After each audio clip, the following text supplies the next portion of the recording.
Hey guys, happy Friday. I am going to continue reading from Eagle Song that we started yesterday. Yesterday was the first day that you were posted actual questions that you had to submit to me via email, Google Doc, a private message on class tag. Whatever works for you works for me.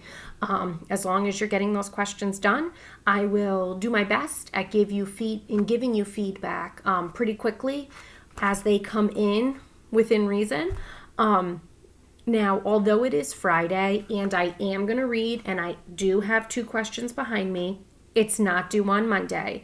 That's because we never gave you homework on the weekends to begin with when we were in school. I'm not giving you homework to do on the weekend.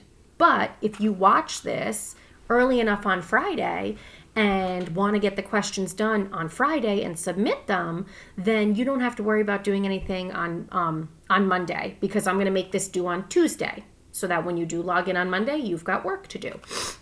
So again, I am not intending for you to work on this over the weekend, your 2 questions. If you want to, that's fine, but you don't have to.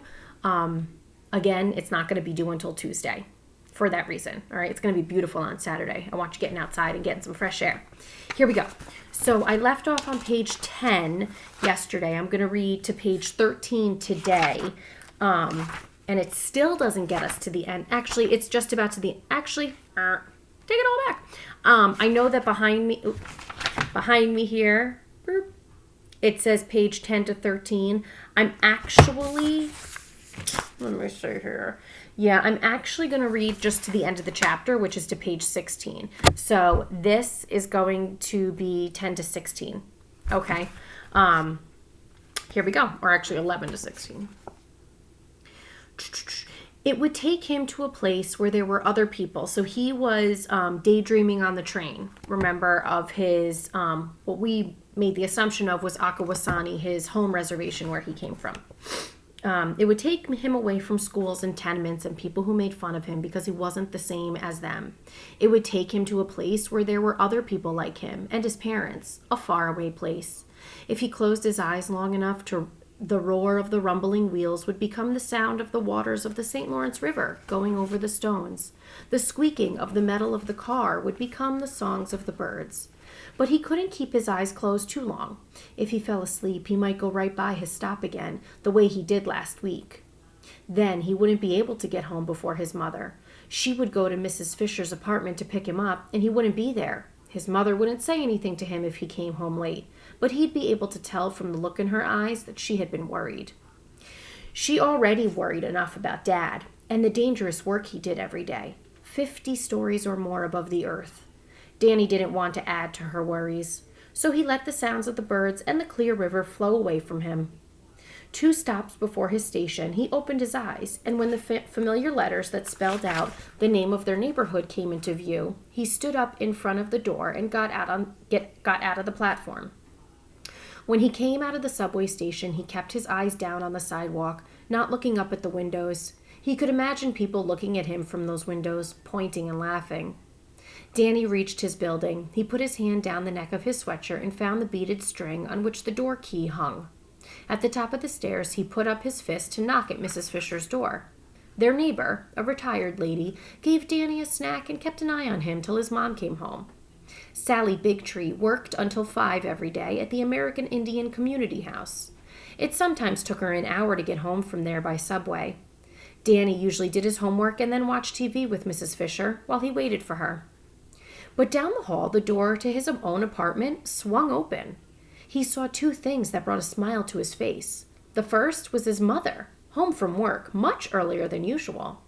She had opened the door for him, and a very big smile was on her face. The second thing Danny saw as he hurried through the doorway was the hard hat that was placed on the table just inside the door. Painted on the steelworker's cap was a wide-winged eagle sitting on top of a big pine tree. "Dad is home," Danny said. "In the shower," his mother said. "His crew got done on that building in Boston early. He came to the community house to surprise me. Rosemary told me to take the rest of the day off. I was all through writing my proposal anyway." Danny's mother cocked her head as she looked at him. "You are smiling like a raccoon," she said. "So are you," said Danny. So am I, said his mother. Then she leaned over and hugged him so hard that his feet came off the ground. Danny hugged her too and let her lift him up. His mother was very strong. She was almost 6 feet tall, taller than his father. She thought about how his father always teased his mother about her strength, teased her in a way that made her feel good, even though she would pretend to ignore him. Careful there, you're going to break his ribs, boomed a voice as deep and familiar as the beat of a drum. Richard Bigtree came out of the bathroom, still drying his own hair. That hair was as crow-black as Danny's, except for the places it was flecked with white on his temples. Danny's father was bare-chested and built like a bear. His body was as strong and as round as the trunk of a big pine tree. Danny's mother dropped him, and Danny ran over to hug his father. "Shake Han," his dad said, speaking the Mohawk word of greeting, the word for peace. "Shake Han," Danny answered, a little catch in his voice as he said it. "You know why Iroquois men always listen to the women, son?" his dad said. His arm was around Danny. "No, Dad, why?" Danny said, going along with the joke. "It isn't just that they're usually wiser than the men," his dad said. Then he paused again. Danny's turn. "It isn't, Dad?" "And it isn't just that the women own the households and choose the chiefs." "It isn't, Dad?" "No. You know what it is, Dancing Eagle, my son?" Danny almost laughed then. Whenever his dad talked that way, his face deadpan, his voice imitating a Hollywood Indian, it was time for the punchline. Danny knew what to say next. "No, my father. What is it?" "We Iroquois men always listen to the women because if we don't, they'll beat us up. Look out. Here comes one now." Danny's mother grabbed his dad, pushed him back onto the floor, and began to tickle him. "Help me, my son," his dad cried in a high, funny voice. Danny jumped in to help. Somehow it ended up with both his mother and his father tickling him. Then, when he had laughed so much it started to hurt, the three of them just stayed there on the floor, their arms wrapped around each other. It was so much fun when Dad is here, Danny thought. Mom doesn't seem so tired when she comes home after work. Why can't it be like this all the time? But he knew his father's job would take him away again for weeks and weeks. He knew, too, that he would be back in school tomorrow. Back in that school where no one else was like him, where he had no friends and no one noticed him except to make fun of him. And that's the end of chapter 1. So you have 2 questions related to only the pages that I read today. Doesn't mean that you can't use information that I read yesterday, but these questions relate to new information you learned today. So here they are. Question 1.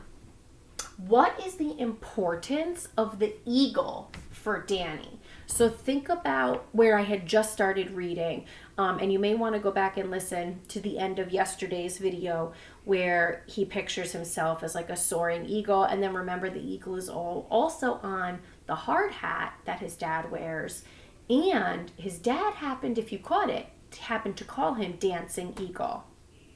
Interesting. And as there's answers that are more correct here, but if you provide, people can have multiple different answers, but as long as you provide like why you think that, then if it makes sense, it makes sense.